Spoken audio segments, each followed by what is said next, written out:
And that site-specific module will say, what's the mobile reception look like? What's the laundry situation? Do you have to do your own laundry? Is it done for you? All these little questions. So we'll personalise that to the site. And then in conjunction with that, we'll also have some virtual tours available. That way, before you actually get on site, you know what your dong is going to look like. You know where the mess hall is. You know what that looks like. And it's not just so you know what it looks like. It means that your family members and significant others have context on what life is really like for you as the worker. Mm. And that is freaking huge. You know, I'm a FIFO wife. Who the hell am I to help tell FIFO workers how to all of a sudden start working on sites? Well, I'm not the person, but I've collaborated with some really awesome people, and that's because I grew a set and just put myself out there and just started talking to people.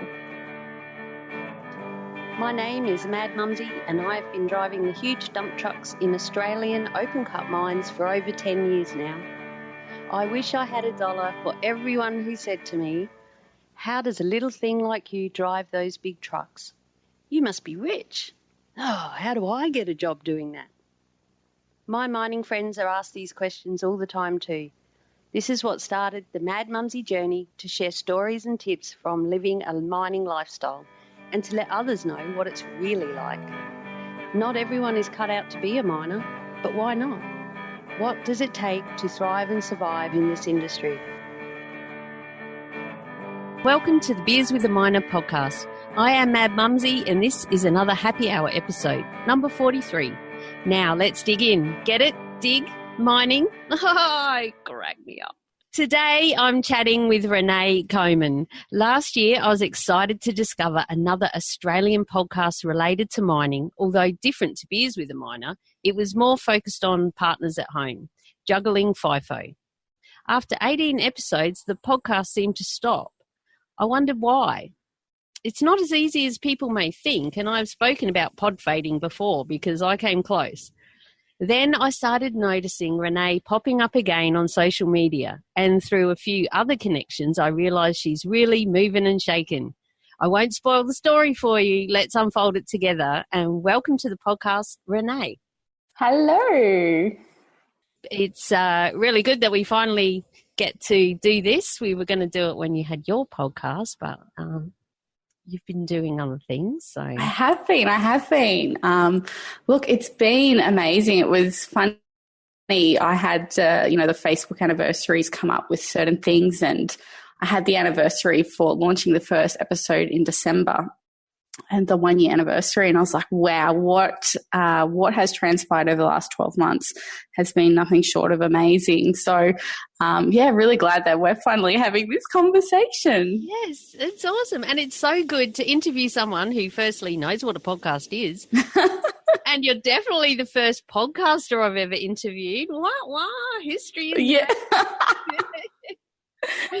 Yeah, but we still had our tech issues anyway, so... I know. Oh, my goodness, yes. We are sorted. As this podcast is called the Beers with a Miner podcast, I like to start these happy hour episodes with my guests sharing their favourite beverage and also their favourite time to enjoy it. It could be beer, wine, spirit, or perhaps even a cup of tea. What is yours, Renee?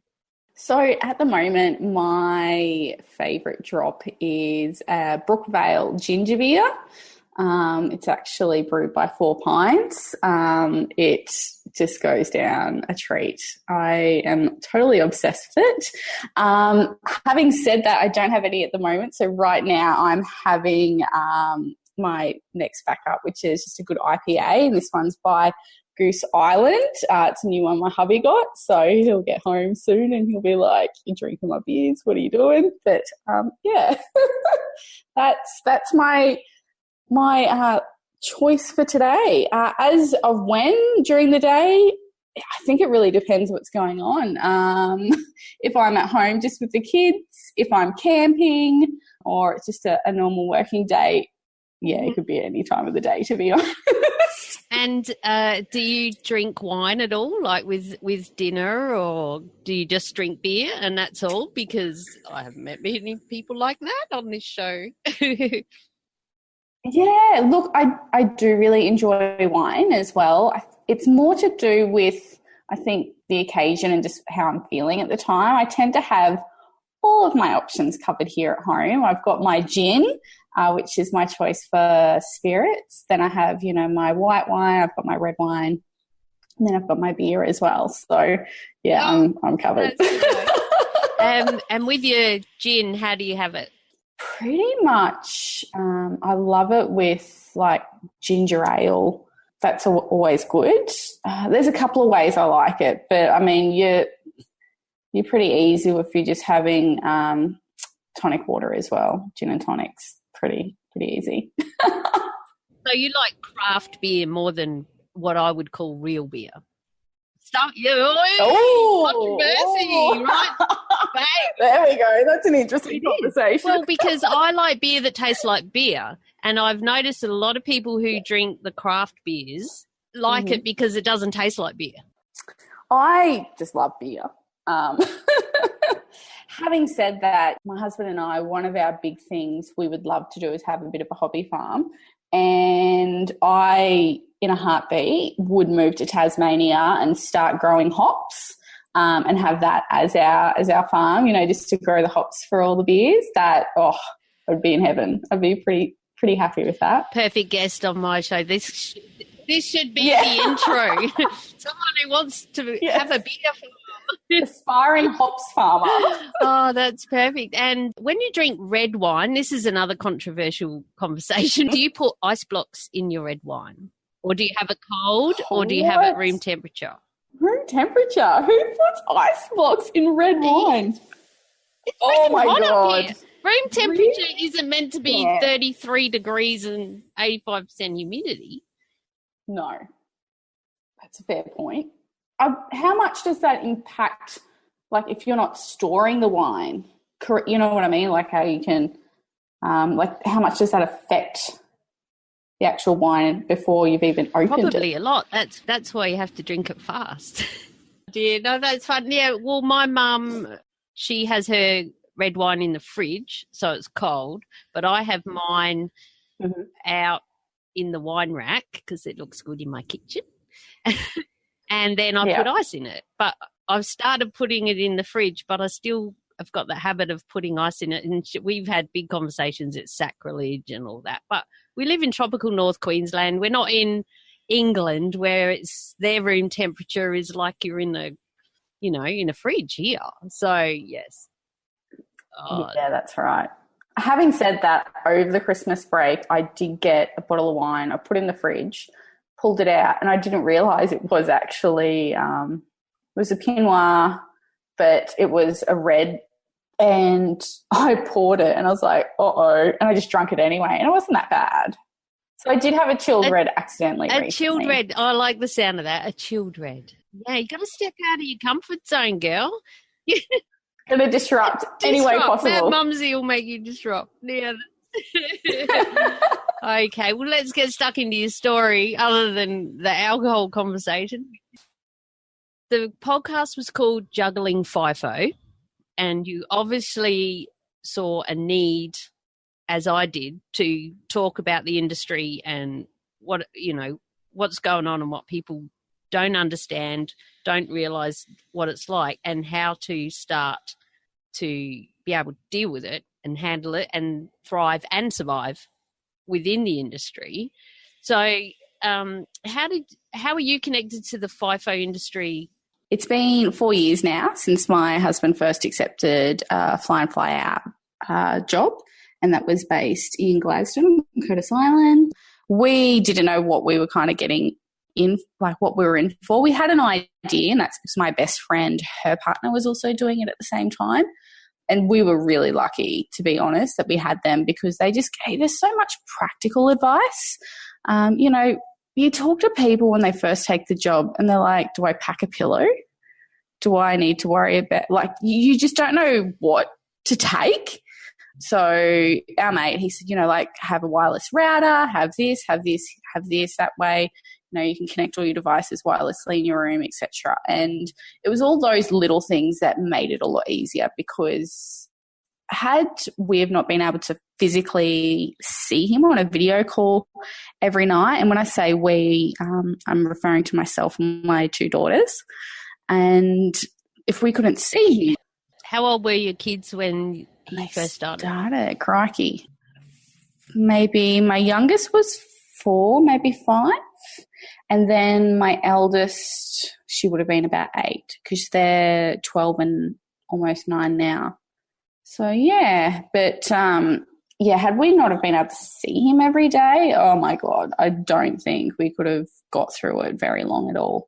So that's how I kind of started. Having said that, my dad was fly in, fly out when I was younger. He was working in Guinea for like 3 months at a time and that kind of stuff. So I knew a little bit about it from when I was a child, but my parents were separated, so it was pretty common for me not to really see him, for long periods at a time anyway.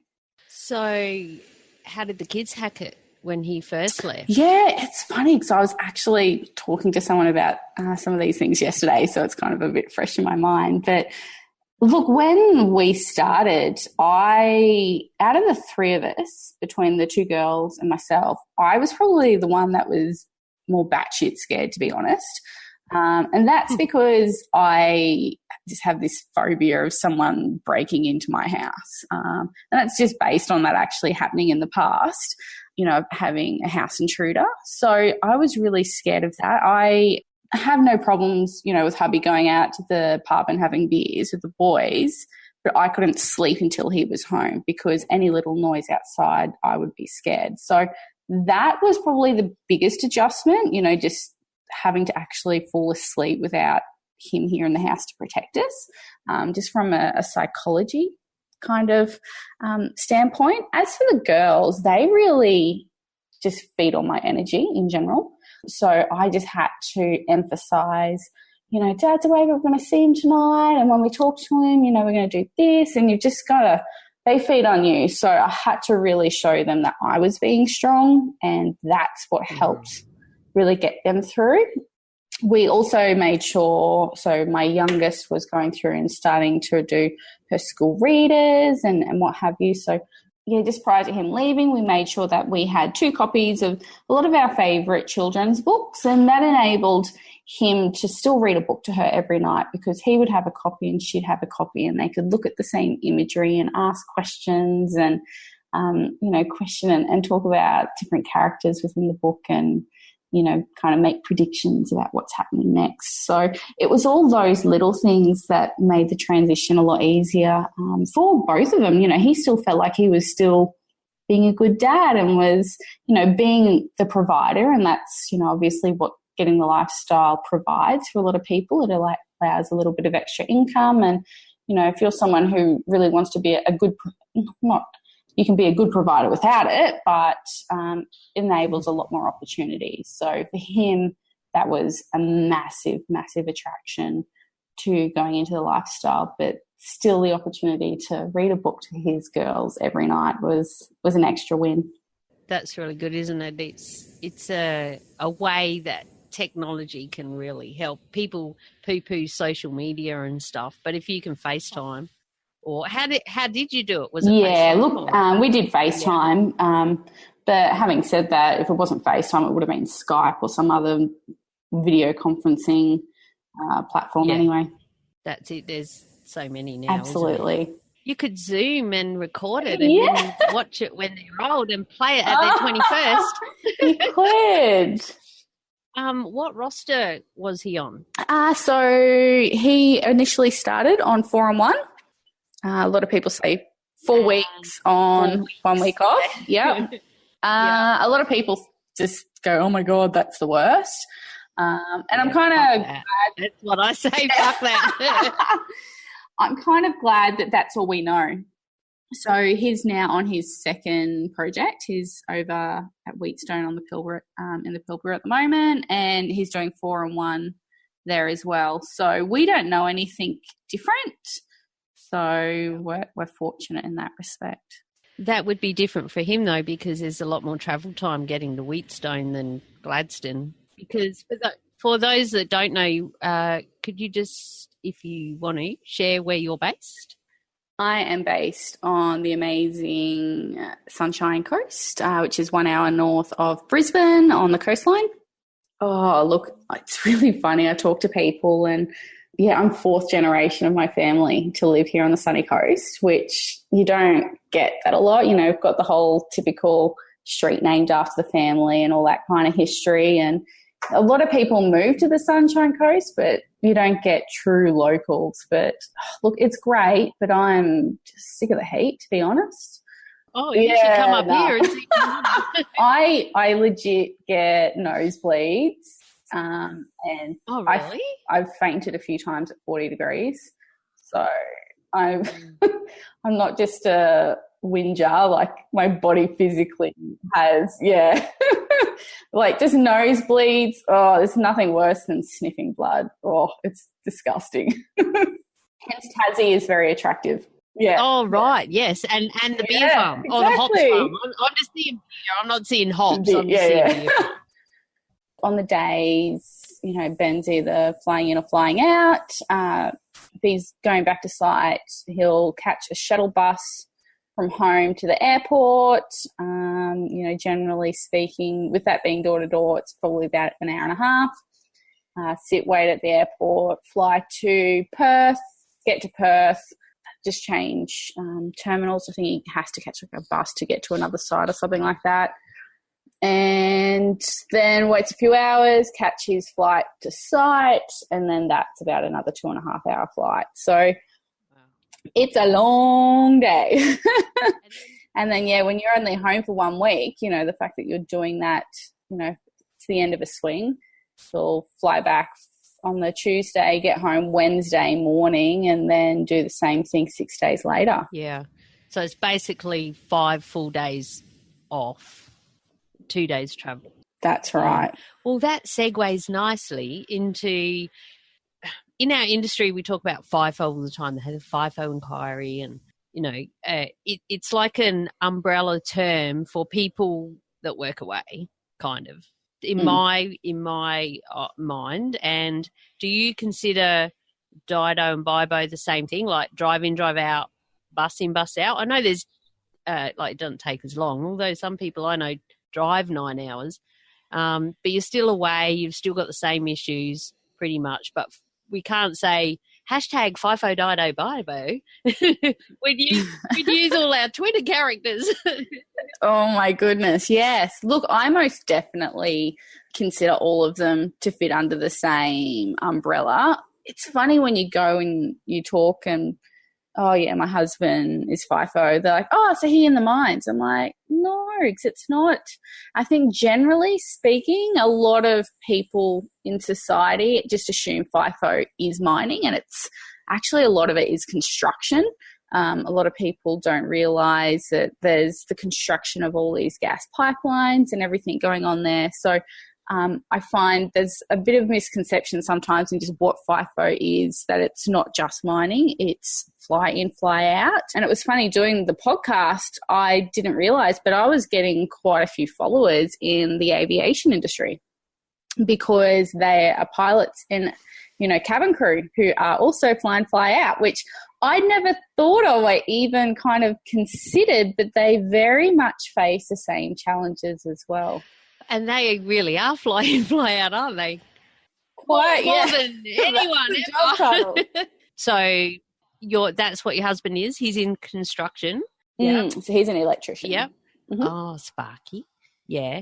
So, and on what part of, because it's still all the resources industry, kind of.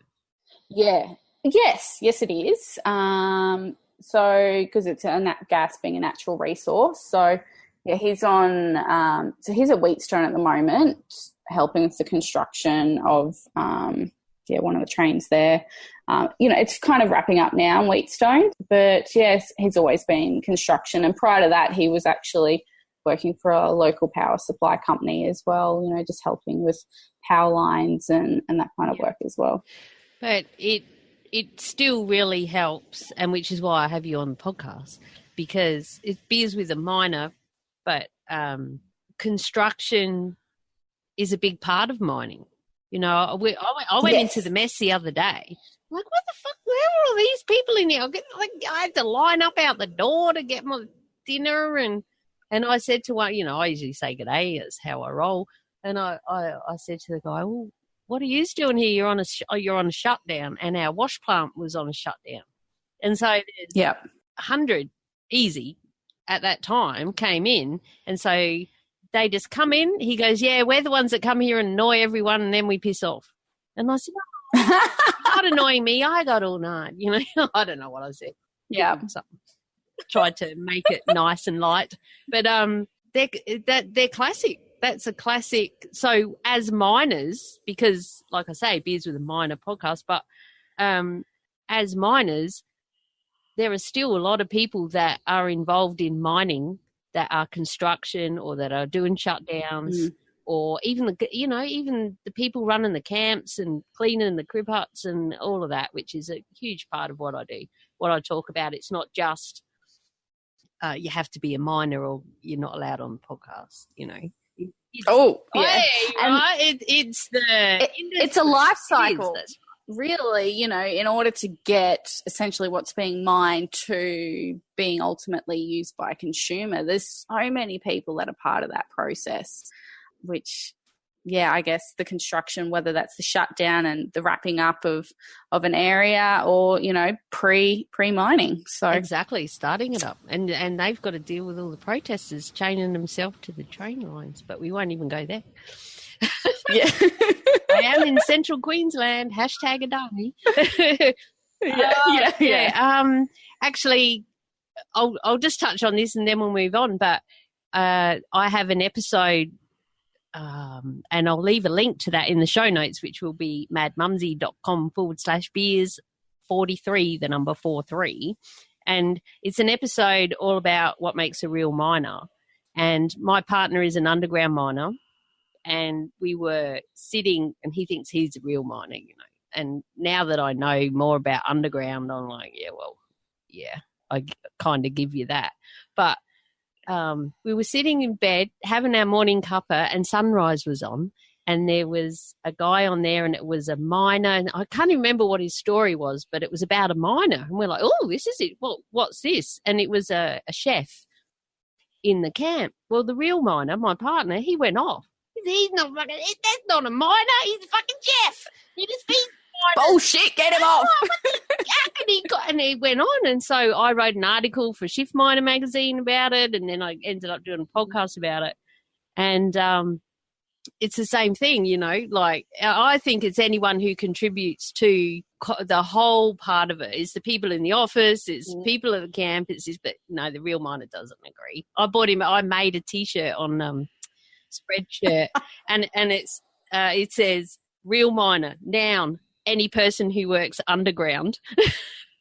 I gave it to him for Christmas. Oh, but I think he only wears it when he visits me. I don't know if he's actually worn it to work. Oh my God. And then I made another one for me, and it was real miner, noun, anyone who works in a mine, you know, anyone. So that was it, yeah. Just off on a little tangent there. Your husband goes and works away for the first time. You've worked on some strategies. Lucky you had a mate who was doing it, so they told you about a couple of things, and you did the online hookups and stuff, and that's got you through. What from that then made you think, oh, I'll do a podcast about it? How did that transition? So the podcast actually kicked off when my partner started his second FIFO role, and that was more because I knew the first time around wasn't the greatest, and if I kind of maybe did things a little bit differently, it might be a bit easier on me and it might be a bit easier on the girls. So, and part of that was really about expanding my support network at home. I struggle talking to just even my siblings about the challenges I was facing at home. And you know, it's, again, another myth within the lifestyle, but, oh, you're on big money, you can pay for this and you can pay for that. And it's like, well, there's no point doing it if I'm just going to piss it up against the wall. So just getting babysitters. I couldn't just call anyone at a time to get a babysitter, and all those little things you face when you're kind of a single married mum is what I'd call myself. I was living the life of a single woman, but I was still married. So, you can't just drop off the kids to the ex or whatever and go out and do things on the weekend like you traditionally would, if you were living life as a single mum. But anyway, I pushed myself to just go out and meet new people, and I thought, I'm just going to start a podcast. Well, it's a way of actually documenting and sharing ideas outside of Facebook groups. I found there was so many Facebook groups, and look, to a point they do add value. To other points, they can get nasty. They sure can. Crazy. They sure can. Oh, they get nuts. Things get blown out of proportion, and there's just not enough context. And I think that's the word context is what has been driving me to do a lot of things that I've been doing over the last 12 months. The whole idea about doing the podcast was to provide context for the workers away, what life is actually like for the partner at home, but also for the partners at home to have context of what it's like to actually be living on site. I talk to many, let's just say, female partners, to women, and they would get on these Facebook groups and would be pissed off that their partner's out having beers. And it's like, you know what? They're not, it's not like they're home every night going to the pub and they're on the piss. They're going to where they go to socialize. It's not, it's nothing more than that. Like, that's where they go to socialize outside of work. And it's trying to really get them to understand if they want, they're a human being, they need social interaction. So that's where they go for that. It's quite an understandable thing. So just little things like that. And that's where the podcast really, really started, was just talking about what life is like for different people, sharing tips on how they, handle fly out day and all those kind of things, and the emotions that go with that, and why they got into it. And then also talking to a number of different people within the industry that help support people along the way as well. Yeah. And I really enjoyed listening to it. And oh my God, I was so freaking excited that there was someone else talking about it as well. And from a different angle, because I know, especially with podcasting, you find one that's an interest that you like or whatever, and then you go, oh, what else is there about it? So it's good to have more than one, and not just Mad Mumsy rabbiting on, but and a lot of my guests were probably going to be along that line. And whereas I wanted my podcast to be, well, you're making it up as you're going along. When you're doing a podcast, it can evolve and it can do whatever. But I thought, that's awesome. Juggling FIFO can talk more about that, and I can interview the old cranky dozer driver and the this and the that. At the time, that's what I was thinking, and I'm thinking that's awesome. And I've certainly interviewed a few people about families at home, like Kirsty O'Callaghan. We did 2 episodes and stuff. I know that you know her. I'll leave a link in the show notes, madmumsy.com/beers43. But I just need to ask before we move on, with your podcast, did you have people ask you, so how are you making money out of it? Oh, yeah. Look, I had people that would just thought, why the fuck would you do that? Like, my husband, he needs to work for a union, is what I tell him all the time, because he is the most typical tradie. You work an hour, you get paid for an hour. Yeah. That's it.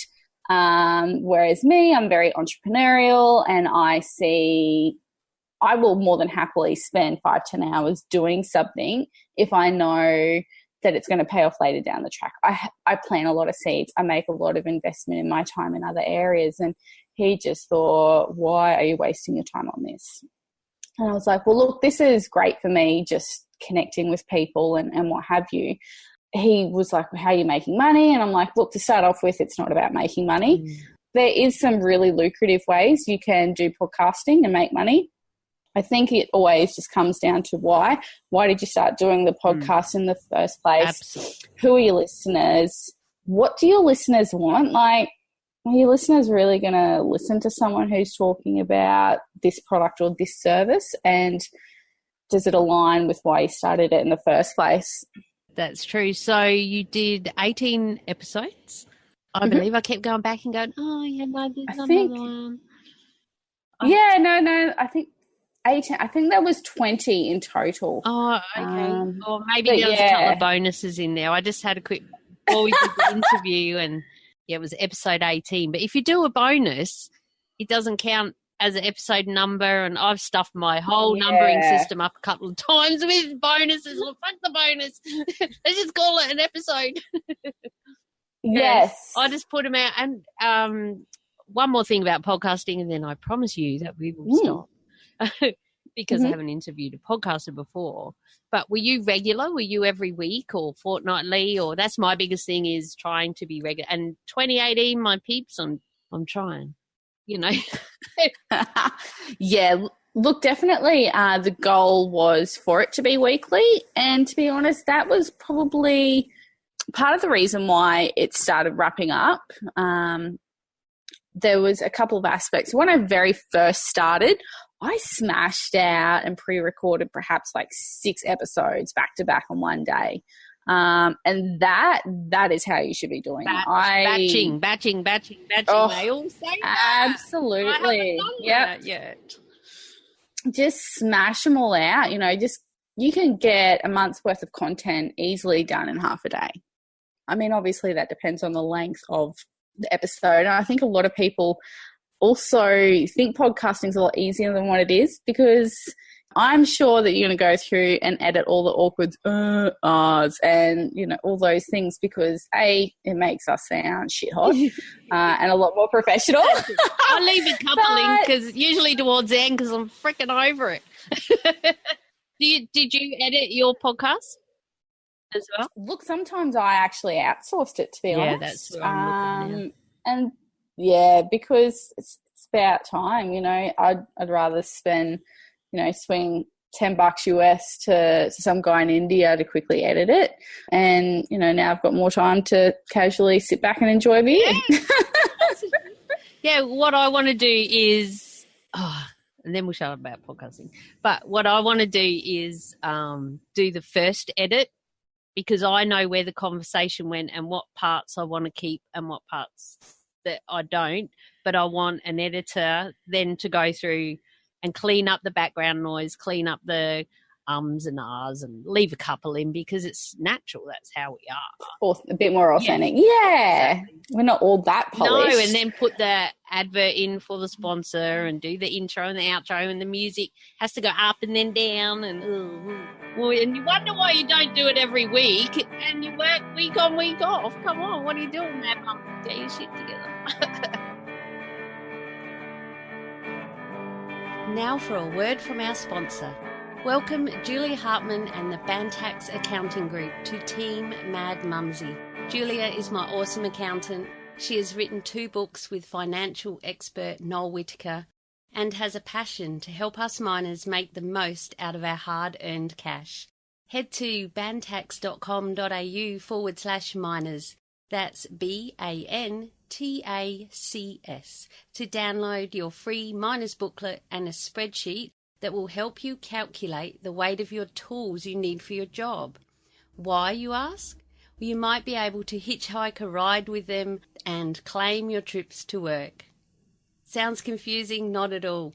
Just head over to bantax.com.au and let Julia and the team help you out. You will also find loads of free information and advice on property investing if you plan to really do some great things with your money. Again, that's bantax.com.au/miners, and tell them Mad Mumsy sent you.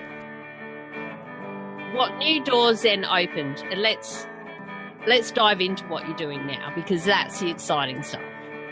Oh, yeah, absolutely. And look, as I mentioned, I started the podcast purely with the intent of forcing myself to connect with other people living the lifestyle, to share my tips and what I'd learned, you know, as a mother of 2 going through the process, but also hoping to get those tips from other people as well. And during that process, I started hearing the same thing over and over again, and that was, had I have known what I was getting myself in for, I probably wouldn't have done it. And I just felt so sorry when I'd hear that, because entering the fly and fly out lifestyle has just been amazing for me and my family in many ways. You know, we started it with the intent of just getting a deposit for our home, for our family home. And we did that, and I'm so grateful of that. But my relationship with my husband is so much better now because we're actually forced to communicate with each other.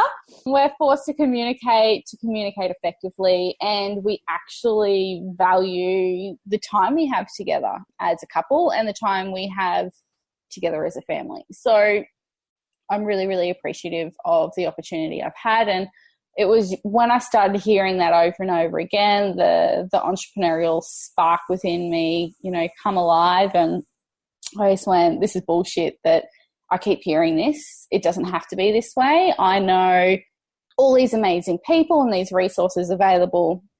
I need to find a way that I can connect people entering the lifestyle with these people. So that's really where the idea of providing essentially a family induction program for families entering the fly and fly out lifestyle came about. So after a number of months of working with people and, you know, refining kind of the different pain points and what that essentially looked like and the business model behind that as well, I've come together and, now have a legit company that I'm a director of. And that's called, Distance Assistance. And I love the name. Yeah. I spent so long working on it, and I was just like, ooh, I like this because, you know, obviously it rhymes, but I think it's, we talked before, you know, if you're FIFO, does that also include Dido? And I think essentially all of it comes down, and the most common theme is that you're divided by distance from home and work. So you're divided by distance from your family and all those things. So it's about, kind of just providing assistance with people when all of a sudden there's this great distance between you and your loved ones and home. Is it a service? Is it software? Is it an app? Is it one-on-one? Do you go around and feed the kids and the dog, or... Surely not. That's not entrepreneurial, Renee. Look, that shit ain't scalable. No, yes, scale and grow. Scalable. That's it. And look, that's why I stopped the podcast, because I realised I need to be working on providing a solution that connects people at the starting point of this life cycle of the journey, and I can have such a greater impact and do that at scale by focusing on my business. And that's why the podcast have stopped, because I know at the end of the day, I'm going to have such a greater impact to so many more people by getting this off the ground sooner rather than later.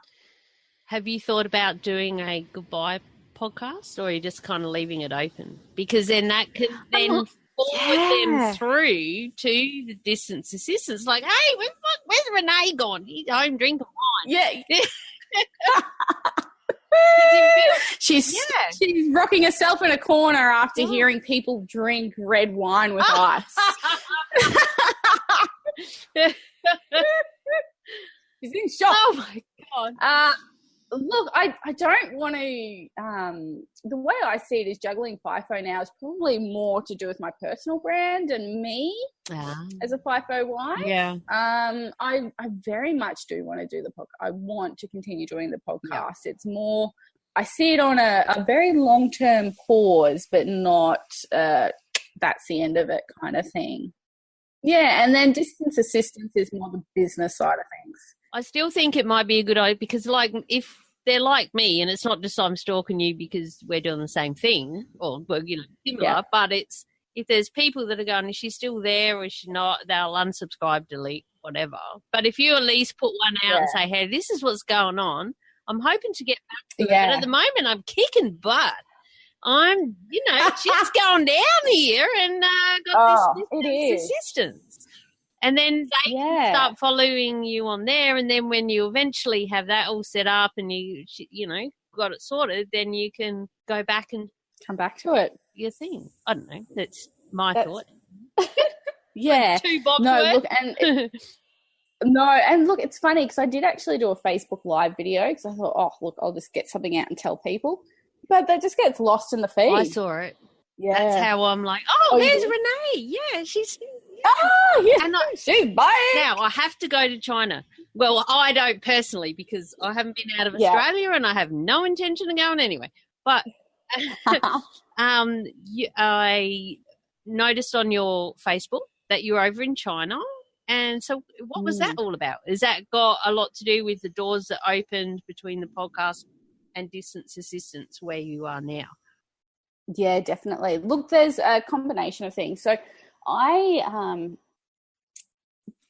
called it the podcast Juggling FIFO because I was just juggling so much. I was juggling, you know, being a full-time single married mum for 4 weeks at a time. I was at a point of my journey as well. I was juggling being the carer for my dad who was in palliative care at home. I was juggling being a full-time student, not just at one university, but at 2 universities. So I was actually doing, 6 units over one semester. So most people, a full-time workload is normally four subjects, and I was doing 6 at 2 different universities. How do you, I don't know about universities too much, but are you allowed to go to 2? I never heard of that before. No. Oh, you're not? Oh, no. do you want me to edit that shit out? No, that's fine. So how do you do 2? So you cannot be enrolled simultaneously in 2 at the one university. Into 2 courses. So I just went and enrolled at a different university. Well, nothing stopped. You know, like I said, I'm a disruptor. I don't do shit normally. I just was juggling so much.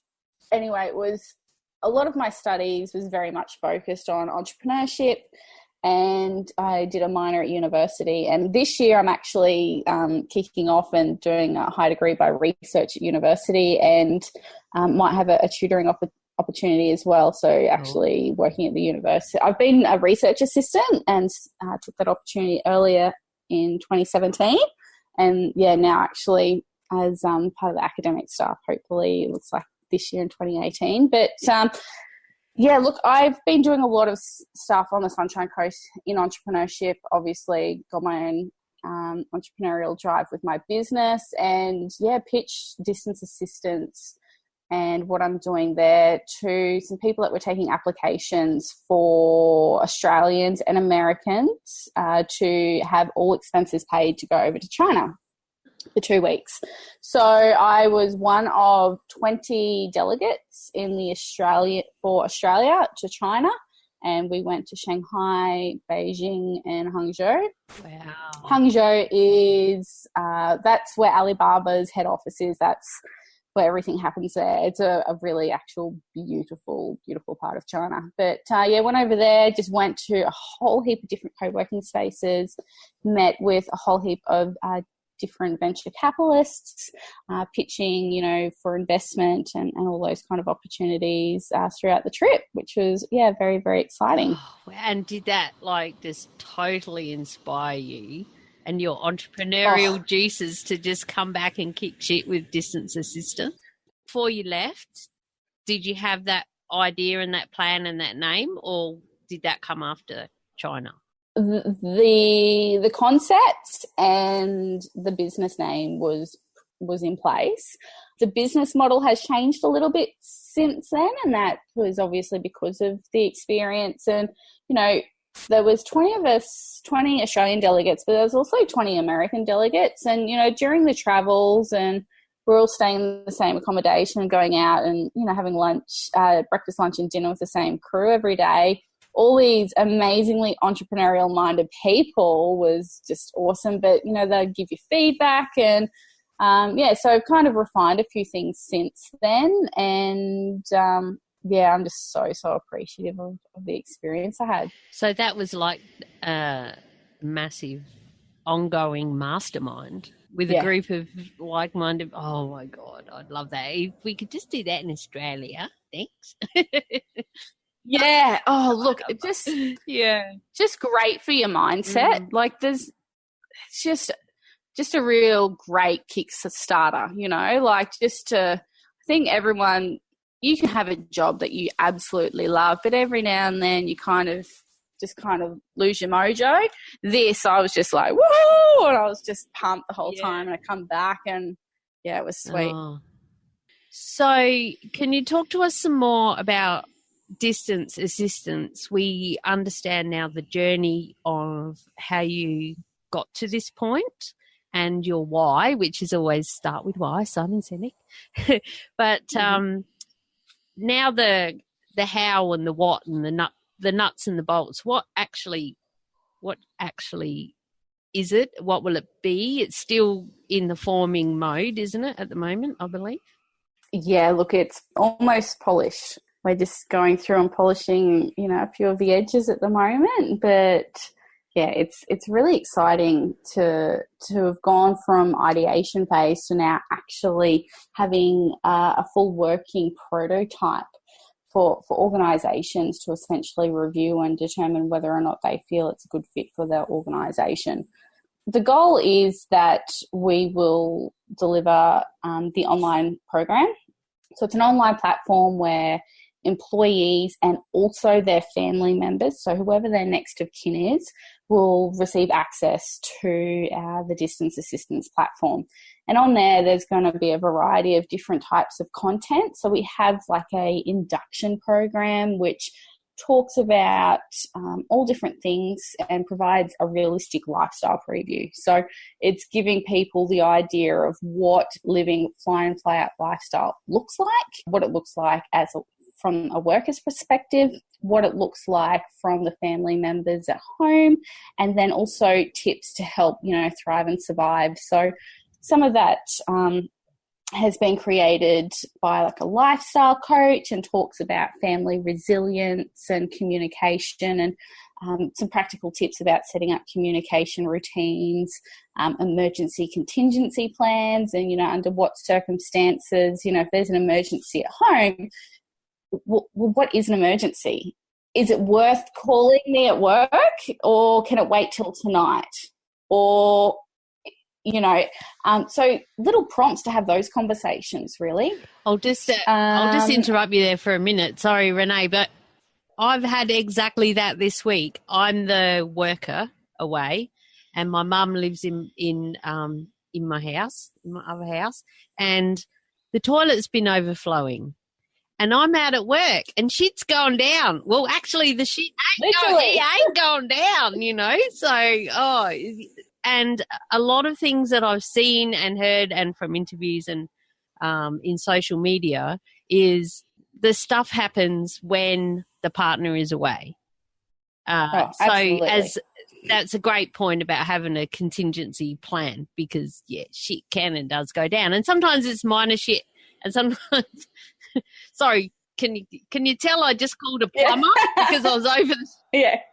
Oh, my God. But that's where everyone needs to know, is this important enough to ring work and make me come home, or is this important enough, or can we talk about it tonight, or we'll just talk about it when I get back, but write it down so we don't forget, and stuff like that. Is that what you're talking about?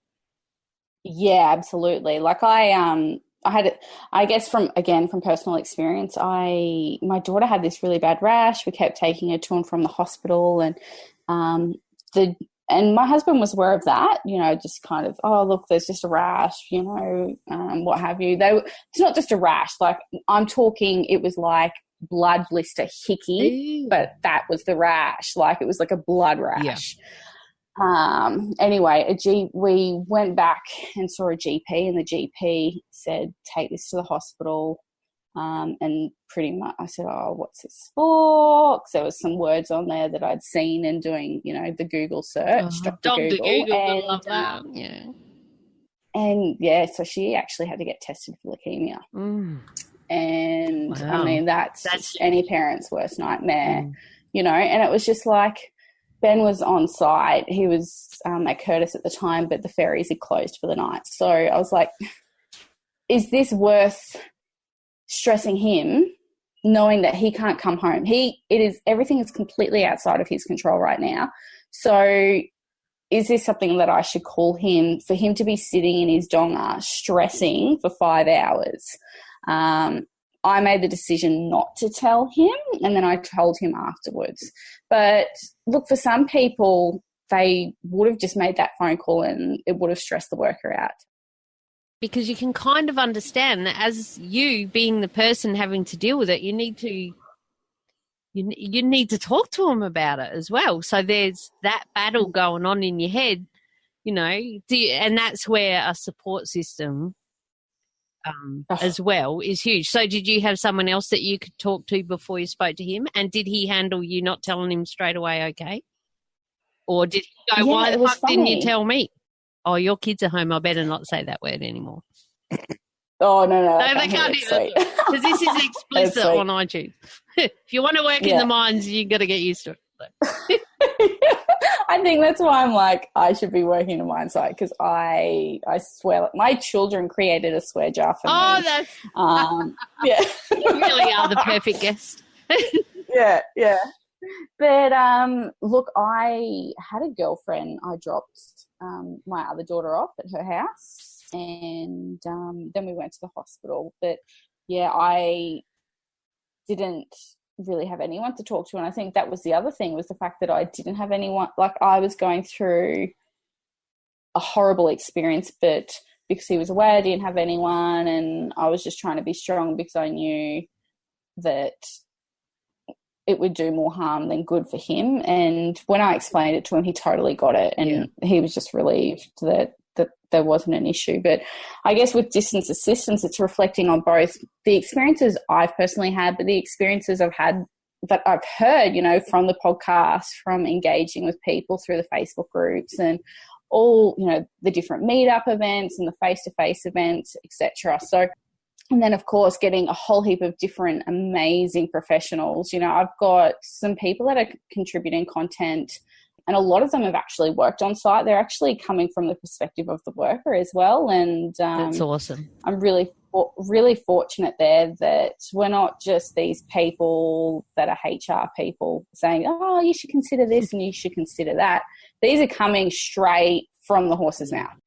The content itself, there's so much amazing content in there. And as I mentioned, a lot of it has been created by people who have been living the lifestyle firsthand. And that was really, really important for me, to have people that have been living it firsthand, or as a dead set minimum, that they've been supporting people in the lifestyle. Probably the biggest person who's had my back from the start, and, you know, we almost chat daily, is Rachel Owendeck. So Rach has had many years experience living a lifestyle. She's worked on the rigs, you know, offshore. She's been fly in, fly out, and she's actually just starting now drive in, drive out as well. So she ticks so many of the boxes. She knows her shit. She's got some great contacts, and like I said, she's had my back from the start. She totally gets what I'm doing and the driver behind it. So we've got, you know, we've got a psychologist, we've got nutritionists, we've got different personal trainers, lifestyle coaches, coordinators, and just an array of people with different backgrounds that collectively together are really going to help families entering this lifestyle. The goal is that the end user, what the journey looks like is you'll accept a role with Organisation A. Organisation A will have an agreement with us that all their employees and their next of kin get access to the platform. And once you accept the job, you get access to the distance assistance platform. And it's there that we'll have all this practical advice. And before you get out to site, you'll have, you know, a communication routine in place with your loved ones. And it's not everyone is in a romantic relationship. Their next of kin could be their mum.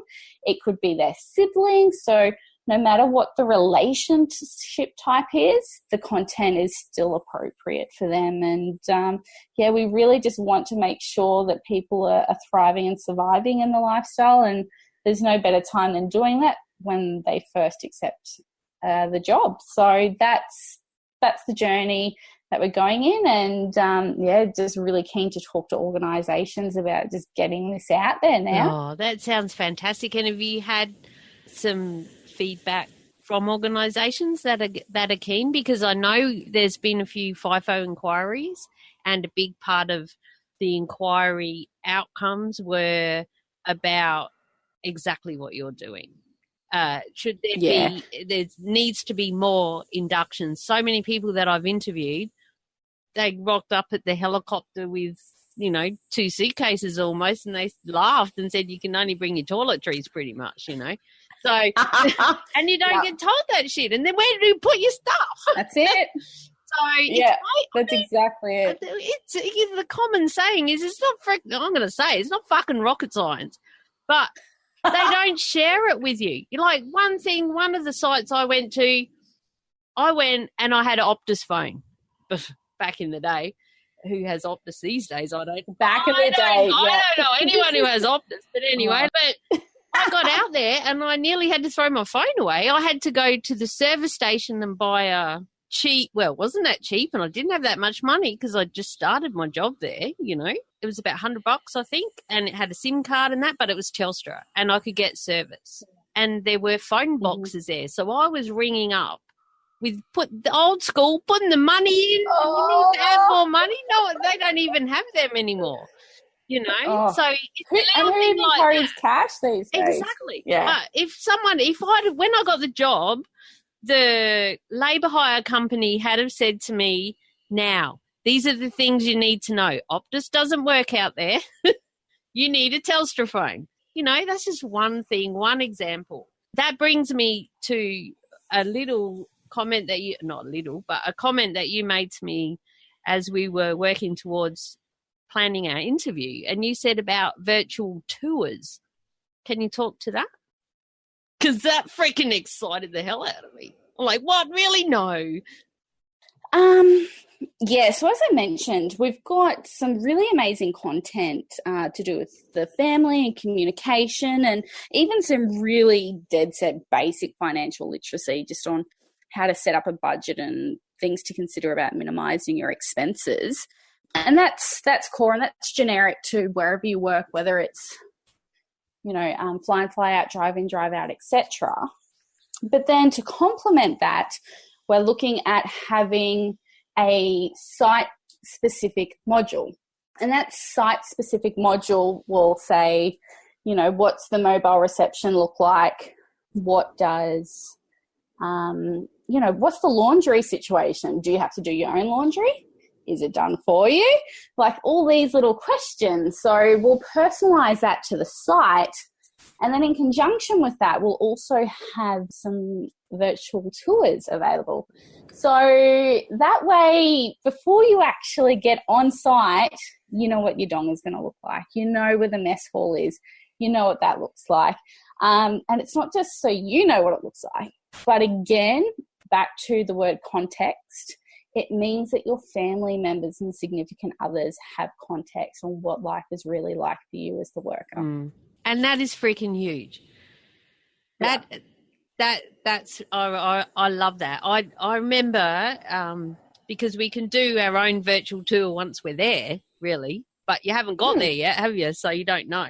I remember I was talking to my daughter on FaceTime, and I was out at a camp, and I said, I've got to go put my washing in the dryer because then I had to go to sleep and it would be all that. It's getting late.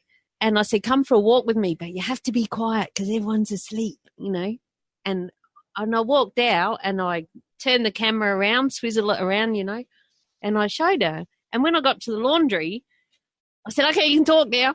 And I said, look at all these machines. There's like 20 machines and 20 dryers and they're all cranking and stuff. And she goes, oh, my God, Mum, it looks like a jail. And I said, no, it's no. Didn't you see the pretty palms and the, So I'll do it again in the daytime.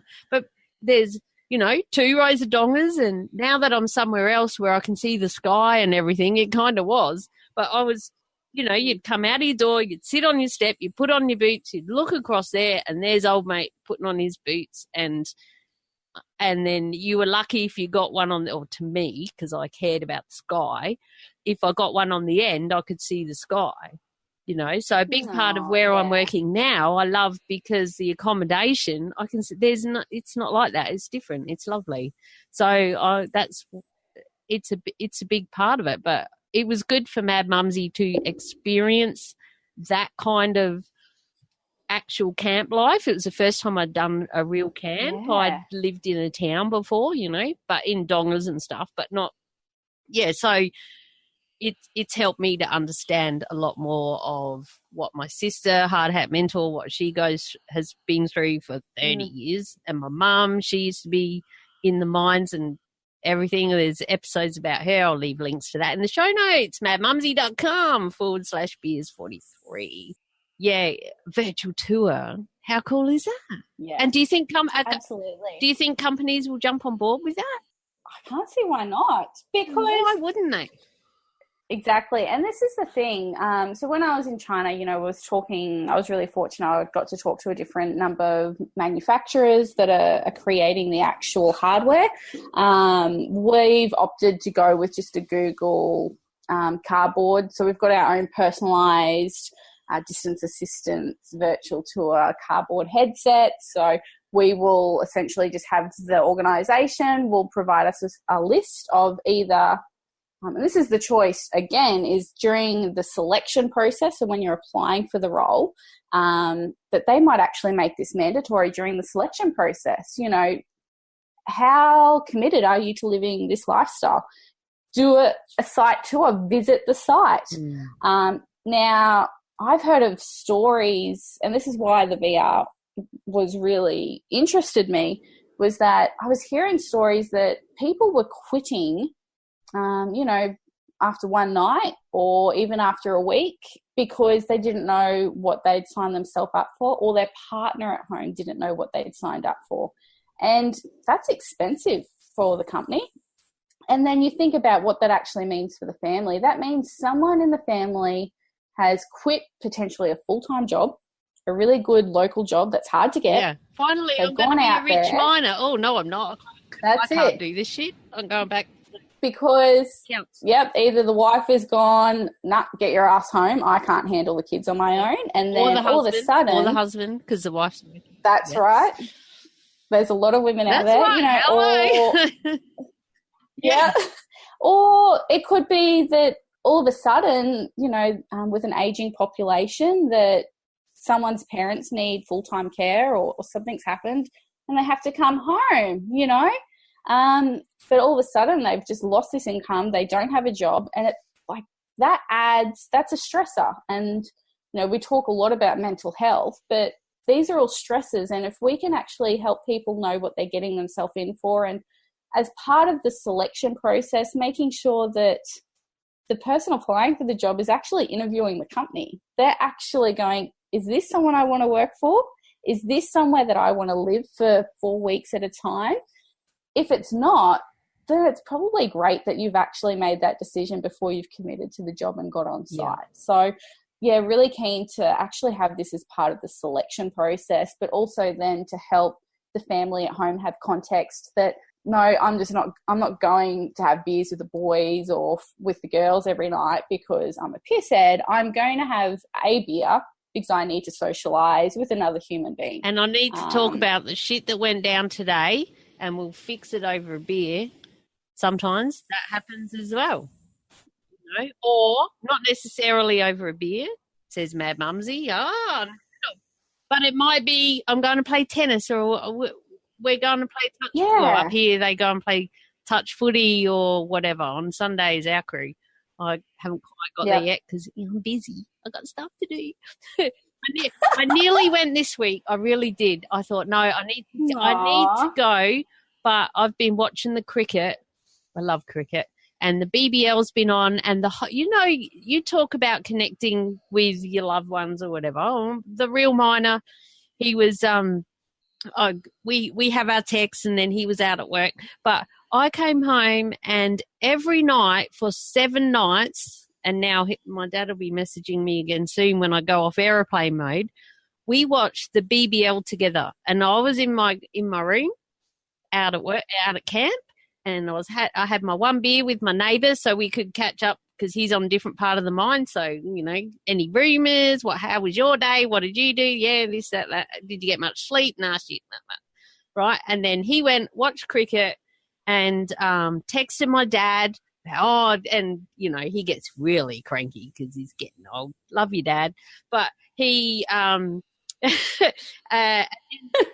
one thing that did happen, and I'll say this, then don't let me keep talking about cricket, but he rang me to watch the last over together, right? It was only on the phone, but we were both watching it on the telly, and he's in South Australia and I'm up here in central Queensland, and he's telling me, oh, no, LB, this, that. Like, what? Hang on. And there was a 2-second delay.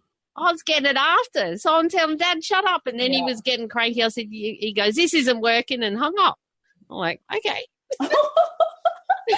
So we stick to text. Yeah. Look, and I think it's funny. You talked about your love for Optus. I used to work for Telstra, and I'm I love Telstra. I'm one of those people that back them all the way. Me too. I've got Telstra everything. Yep. Yeah. And I loved, it was probably about 18 months ago, they started this whole new marketing campaign, and it was just talking about technology, and it was really demonstrating technology and how it's being used. And I think there's so much possibility with all these emerging technologies. VR in particular really, really excites me. And it was Samsung that actually showcased one of their new VR headsets, and they did a campaign. I'll share a link with you, particularly for any of the listeners that want to check it out. But the marketing campaign was about a FIFO worker who was on site, and he was unable to get home in time for his wife who was in labour. So they set him up with a VR headset, had live feed VR cameras in the birthing suite. Whoa.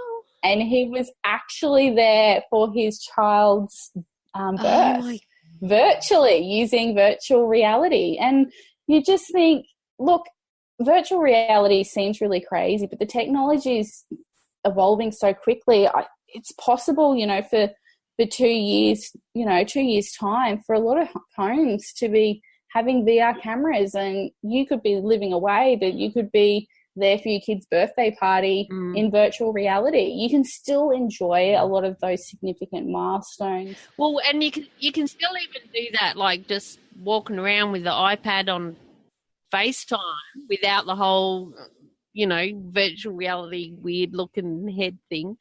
That'll be like, whoa. The full Matrix experience. Yeah, exactly. Yeah. And how funny will that be in years to come? They go, oh, remember all those people, those dickheads, walking around with that shit on their head? Like walking around with the brick that was called a mobile phone, in the case. And look at those. Oh, yes.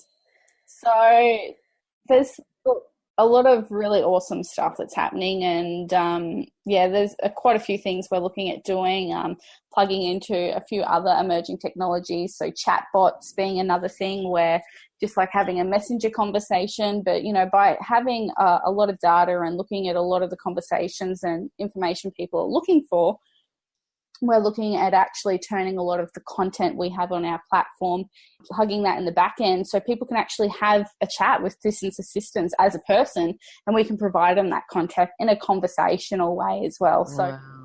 That's so up my alley. I'm so excited for you. I'm like, yeah, go. That's so good. I freaking love technology. And I saw in something that you put on Facebook about how busy you are with kids and partner and uni and travel and coding.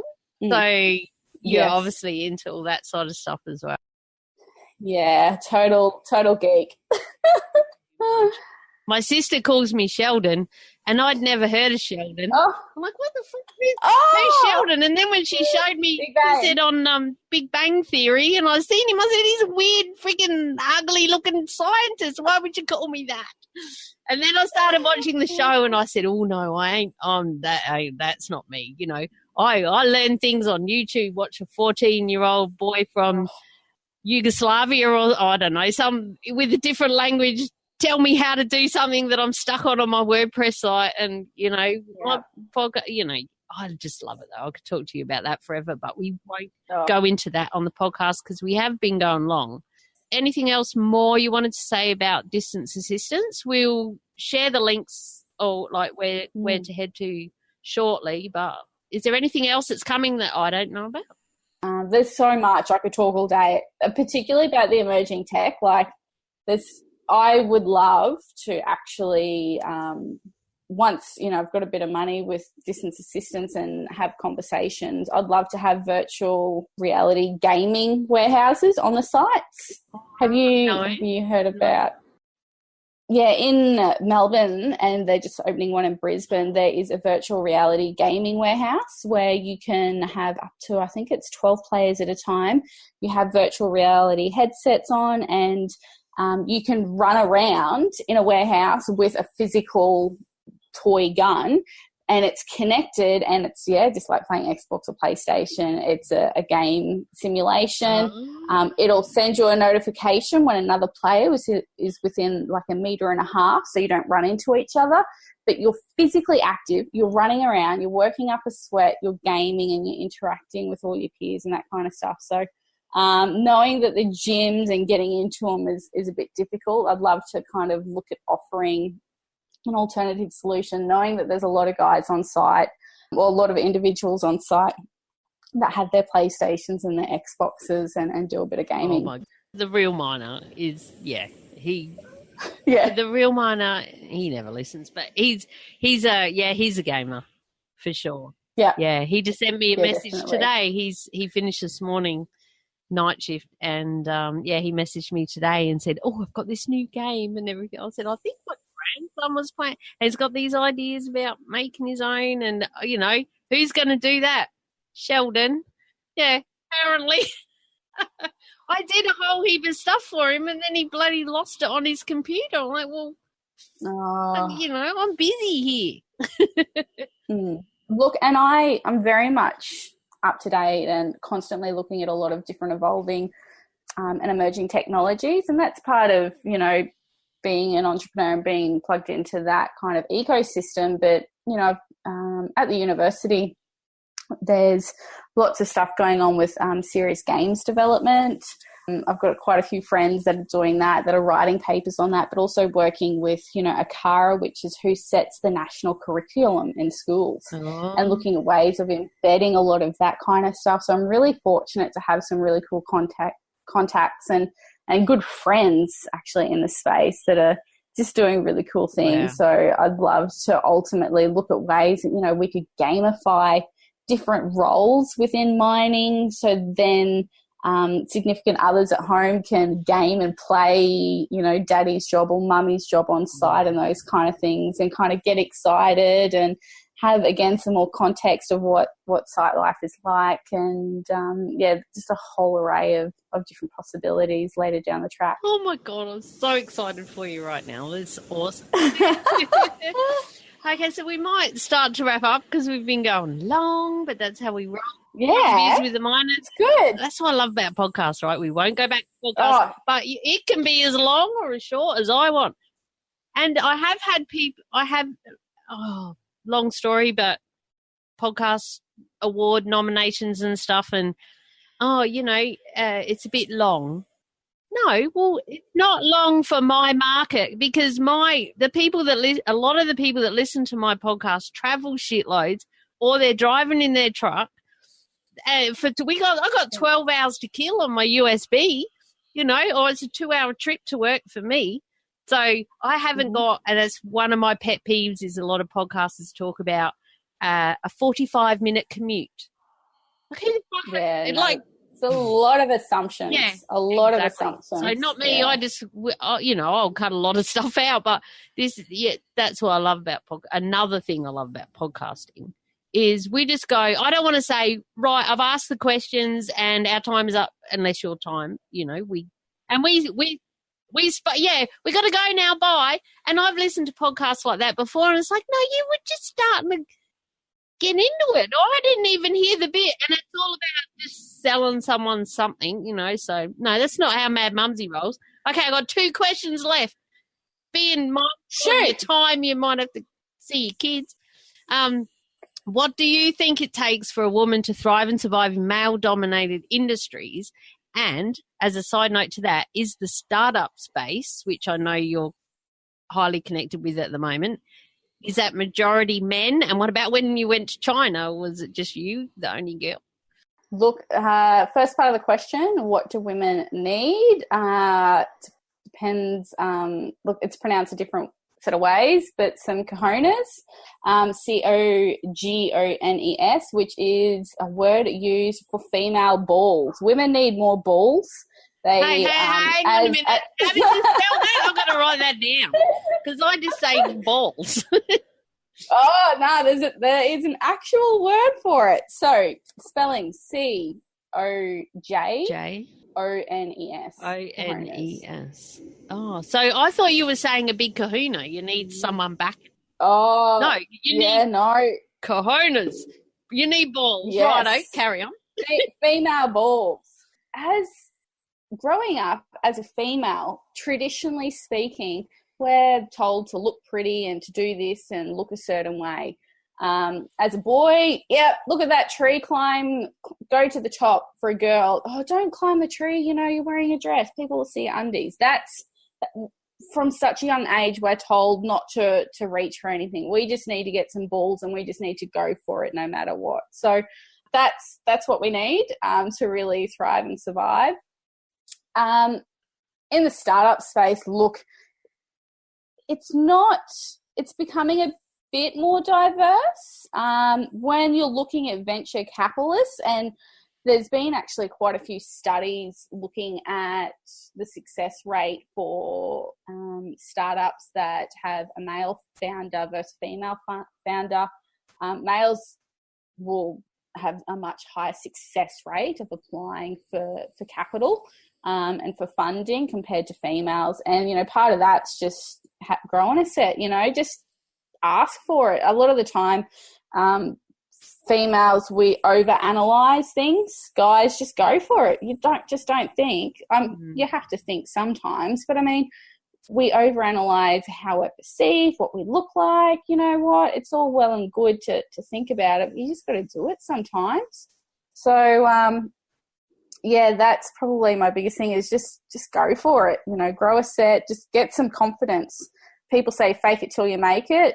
I think you got to have that drive. As long as you got that drive, just know that that's what's driving you, and have the confidence to help fulfill that. And I guess, I'm a FIFO wife looking at offering something within, HR. I've worked in HR for corporates beforehand here in Australia, but, I'm a FIFO wife. Who the hell am I to help tell FIFO workers how to all of a sudden start working on sites? Well, I'm not the person, but I've collaborated with some really awesome people, and that's because I grew a set and just put myself out there and just started talking to people.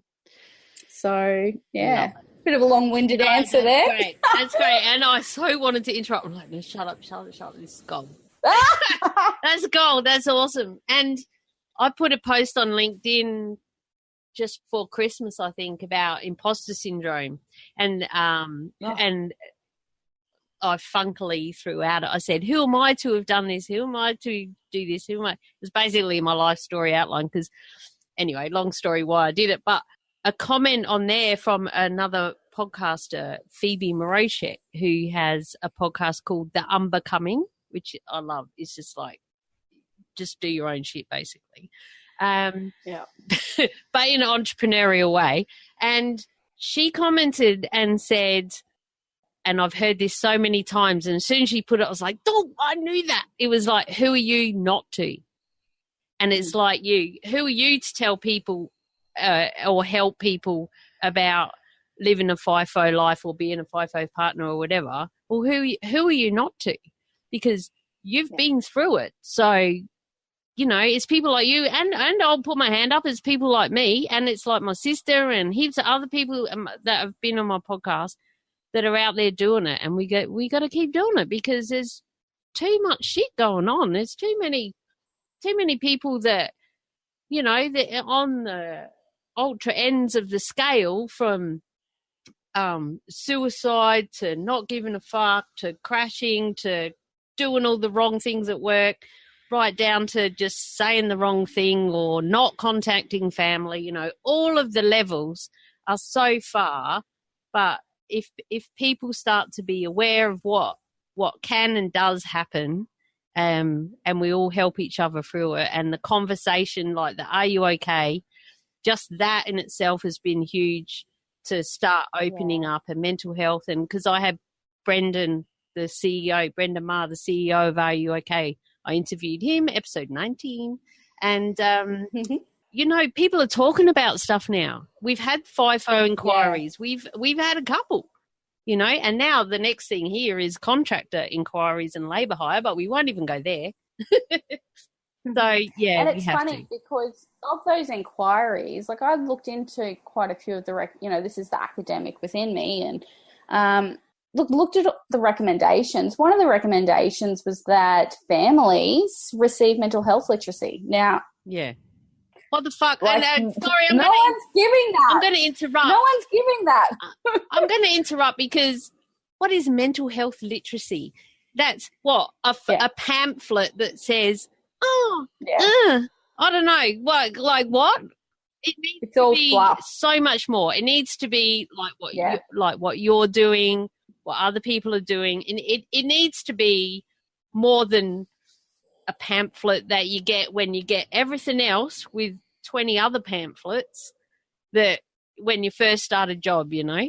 Even that wording is wrong.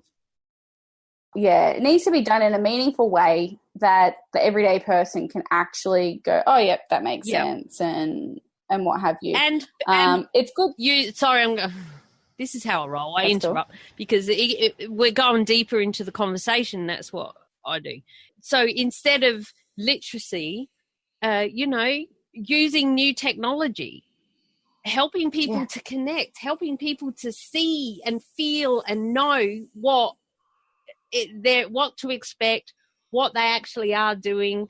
And even if it's not, you know, with your weird freaking cardboard thing on your head, but, you know, go and take your kid for a walk around. And if she says it looks like a jail, say, yeah, well, you know what? It fucking feels like a jail sometimes, but I like to look at the sky. And I look for a bird this is how I roll. I look for a bird when I see one. Look at that bird in the pit.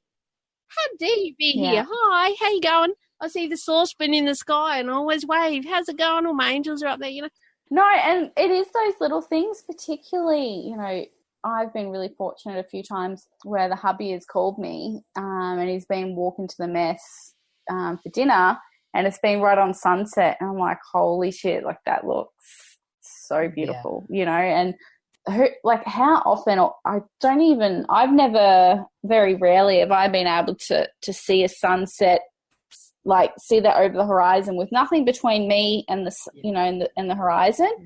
And look, to some people that brings up feelings of isolation and what have you. But for some people, like, they never even see that in their lifetime. Like, it can look absolutely amazing, you know, and being connected with Mother Nature in that respect is pretty cool as well. And I say at least once a swing, I reckon, I say it almost makes it worth being here.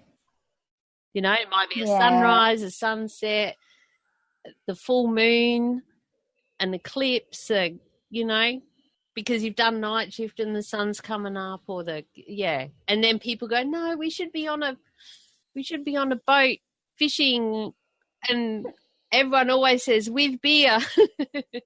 Yeah. But anyway, I'll have a cup of tea. You're going to have the esky full of beer when you start, and then it's empty to put all the fish in when you get back. Yeah. And I'm not a fisher person, which is something that my crew are always talking about fish, and I'm like, fish and shooting pigs and stuff. I'm like, not my thing. I'm like, Anyway, we really better start wrapping up because yep, it's too much editing for you. No, it's all right. No, it's gold. It's gold coming right here out of the ceiling. So last question, and I need a beer. No. What is your happy place to go to unwind, reflect, and stay sane in especially your fast-paced life? Yeah, look, for me, it is about a 10-minute drive from where I live, and that is right on at the beach, Point Cartwright, here on the Sunshine Coast at Coman. Yeah, it's look, I've had many drunken high school days out there, but that's not why I love it. It's just such a beautiful spot. It's obviously on the beach. There's a lighthouse. And then there's a little cove as well, and you've got the mouth where all the boats and the yachts come in. So it's and there's quite a bit of bush as well. So little bush and rainforest. So you get like the best of both worlds. You get the beach, you get the lookout, then you've got the sheltered little area and all the rock pools, and then you've got this beautiful lush rainforest feel for part of it as well. So it ticks so many boxes, and that's why I love it. Oh, perfect. Okay. So in closing, is there anything else you would like to say to call this episode complete for you? Oh, look, obviously want to thank you so much for your time and interviewing me today. It is great to always talk to another podcaster. This is the second time I've been on a podcast with another podcaster, so it's always really interesting. What? I'm not your first. That's it. Get off the list. No, sorry. I'm a podcast slut. No, I'm not yet, but I need to be. So yeah, thank you for that. For any of the listeners, guys, if any of you like the idea of what I'm doing, get in touch and just let me know. Part of it's just customer validation. We're in startup mode, and the more validation we can have that what we're doing is what people in the industry want, always welcome to hear that. If you have any ideas on content or some practical tips that you would like to, part on to others via Distance Assistance, shoot them through. We're on Facebook, Distance Assistance. You can find us there. Or if you are a decision maker on a site, or someone who is, feel free to share and let them know what we're doing as well. Ultimately, you might be able to help other people have a really awesome experience living this lifestyle and help them thrive and survive. Love it. Love it. Love it. Okay, so I'll leave all the links to that in the show notes, and madmumsy.com/beers43. And did you know that when you're with an iPhone anyway, when you're listening to a podcast, if you scroll down, you can see the show notes and the links are there, and you can click on the link from within the show notes app, from within the podcast app now. And, so I'll add all those links into those show notes as well as the show notes on my website. So you can be listening along, and then you can go and have a look and sign up for whatever it is. So that's awesome. Beautiful. Yes. Thank you so much, Renee. It's been great to have you on the podcast and to hear all of these exciting Sheldon things that you were doing. You are my Sheldon. Did you hear that, hard hat mentor? It's time to say goodbye now. We could chat all day, and I have been known to. All the links we discussed in this episode are at madmumsy.com/beers43. That's madmumsy with a Z or a Z, depending where you're from, and the number 43. If you're enjoying the podcast, be sure to subscribe so you don't miss an episode. And please share with your mates. Grab their phone, find their podcast app, search for Beers with a Minor and subscribe them, just like you have. You have, haven't you? What? Also, if you know anyone looking for a job in the mines, send them my way. madmumsy.com is a great place to start their search for that dream mining job. And thank you so much for listening. Until next week, time whenever I get round to it. Stay safe, be real, be special, and have fun, for we only live once. Cheers.